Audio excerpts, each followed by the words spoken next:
السلام علیکم ورحمت الله وبرکاتو. محترمه، ستا پوښتنه دا ده چې ځینې سړی په وخت ځنکدن کې کلمه ووایي او ځینې ونه وایي. دا کم چې ووایي کلمه نو دی خو کامیاب شو، خو چې دا کم ونه وایي نو دی. مسله اصل کې داسې نه ده.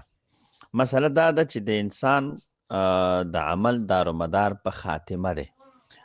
نو دی وجه نه حضور مبارک فرمایي چې آخره خاتمه مو دی الله ښایسته کړي. دویم روایت د ترمذي شریف کې راغلی دی چې دا خاتمه آخر خاتمه چې دا نو دا په ابتدا باندې موقوفه ده، ځکه چې کله انسان د مور په ګیډه کې نو په دقه وخت کې الله تعالی فرشتو ته وایي چې تندې دی خوا کوي هذا سعید و هذا شقی، دا نیکبخت دی او دا بدبخت دی.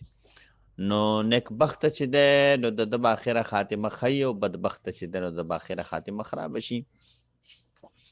نو د آخره خاتمه په دې باندې ده چې دلته تقدیر دی، ښه معنا په دې باندې تقدیر موقوف کیږي. بس چې څنګه آخره خاتمه خرابه شوه نو تقدیر خراب شو، او چې څنګه آخره خاتمه ښه شوه نو تقدیر ښه شو. به هر حال دا خو یو بیله مسله ده.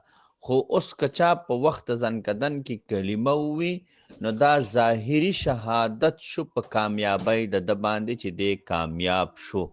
او که چرته چا یو کس په وخت ځنکدن کې کلمه ونه ویله او دی په حالت د اسلام کې لاړه او دی مسلمانو او دی نیک عملو نو دی هم کامیاب دی، خو ظاهري شهادت پاتې نشو.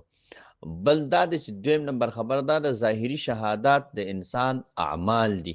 لکه سړی چې دنیا کې اعمال کوي، منځ کوي، اودس کوي، تلاوت کوي، روغ عقیده یي، پردی مال نه خوري، ظلم چا سره نه کوي، زیاتې چا سره نه کوي، د بل مسلمان دپاره په اخلاص او په ایمان باندې اوسیږي، په عقیده باندې اوسیږي، نو دا مؤمن مسلمان کامیاب دی که دی کلمه ووایي او که دی کلمه ونه وایي.